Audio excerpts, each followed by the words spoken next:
Assalamualaikum everyone, this is me Malaika Imtiaz. After today's fast in the College of Blood Donation camp, I'm making this video. Well, I researched on the cancer disease. This is one of the most wide disease in Pakistan. So basically इसका ये symbol होता है. So what is actually a cancer? In it normal cell become cancerous and divide multiple, यानी कि आपकी body में जो normal sales होते हैं वो कैंसरस हो जाते हैं, यानी कि पॉइजनस हो जाते हैं, वो आहिस्ता आहिस्ता आपकी बॉडी में फैलना शुरू हो जाते हैं. अब कैंसर की कुछ टाइप्स होती हैं, यानी कि कौन सा कैंसर है पेशेंट को, या वो होता है कार्सिनोमा या वो होता है सार्कोनोमा.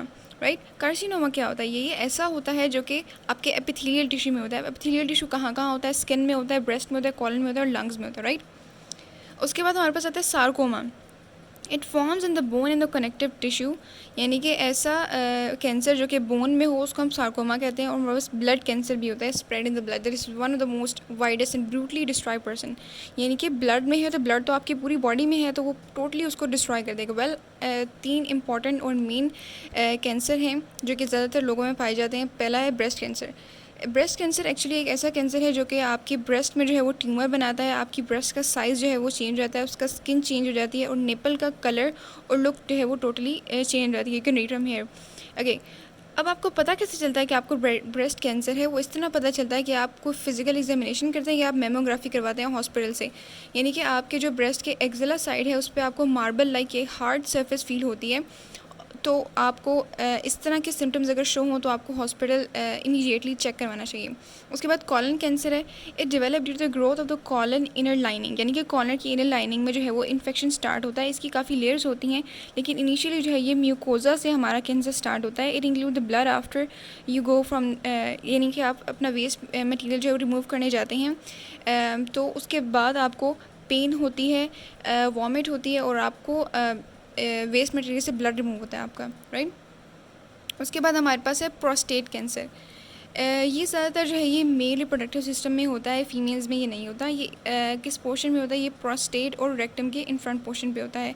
इसके सिम्टम्स कुछ ये होते हैं कि यूरिन जो है वो वीक होती है, उसका फ्लो, उसके बाद पेन होती है आपके बैक में, हिप, चेस्ट, ब्लड, सीमन में भी पेन फील होते हैं आपको. उसके सिम्टम्स क्या क्या हैं, यानी कि ओवरऑल कैंसर के क्या क्या सिम्टम्स हैं? इसमें आपको जो है वो फटीग, फीवर होता है, यानी कि सर में दर्द, आपका वेट लॉस होने शुरू हो जाता है, रात को आपको पसीना आता है, मोल्स का साइज़ चेंज होता है. ठीक है, कैंसर जो है ये एक जेनेटिक डिसऑर्डर है, यानी कि आपकी फैमिली में अगर चलता आ रहा है तो आपको भी हो सकता है. उसके अलावा ये जो है स्मोकिंग की वजह से होता है. इन्वायरमेंटल फैक्टर, यानी कि बहुत ज़्यादा पोल्यूशन है या इन्वायरमेंट ज़्यादा टॉक्सिक है जिसकी वजह से आपको ये हो सकता है. उसके बाद माल न्यूट्रिशन, यानी कि आपकी बॉडी में न्यूट्रिशन की कमी होने की वजह से आपको ये हो सकता है. हार्मोन थेरेपी, रेडिएशन एक्सपोजर, यानी कि ज़्यादा जैसे जो प्रेग्नेंट वुमेंस होती हैं वो ज़्यादातर अपना अल्ट्रासाउंड करवाएं. अगर बार बार यानी कि हर ट्राइमेस्टर में वो करवाती रहें तो उनकी बॉडी में जो है वो रेडिएशंस प्रोड्यूस हो जाती हैं. या अगर एक और एग्जांपल भी ले लें, अगर आप एक्सरे या मेमोग्राफी, अल्ट्रासाउंड, एमआरआई भी करवाते हैं, अगर कोई भी आप चीज़ करवाते हैं, आप बार बार करवाएंगे तो जाहिर सी बात आपकी बॉडी में जो है वो रेडिएशंस प्रोड्यूस होंगी. इन रेडिएशन की वजह से आपको कैंसर हो सकता है. ठीक है, यूवी रेज और स्किन कैंसर होता है इनकी वजह से. अब आपको पता कैसे चलता है कि आपकी बॉडी में जो है वो कैंसर डायग्नोज हो गया है? उसके लिए हम ब्लड टेस्ट करते हैं, सीटी स्कैन करते हैं, blood count, MRI, ultrasound, biopsies and test and identify cancer. अब ये तो हमें पता चल गया कि कैंसर हमें हो गया. ठीक है, अब इसका ट्रीटमेंट क्या होगा? या तो आप इसकी सर्जरी करवाते हैं या कीमोथेरेपी, जिसमें बॉडी को जो है वो एक वार्म लाइक वाटर में उसको लिटा देते हैं और उसको रेडिएशन देते हैं ताकि उसकी बॉडी से जितने भी कीमो जर्म्स हैं वो निकल जाएं. राइट, ये मैं इसकी एक और वीडियो अपलोड करूँगी, यू कैन विजिट दैट. उसके अलावा रेडिएशन थेरेपी करवाते हैं, immunotherapy, target therapy, hormone therapy, bone marrow transplant. So जो कैंसर है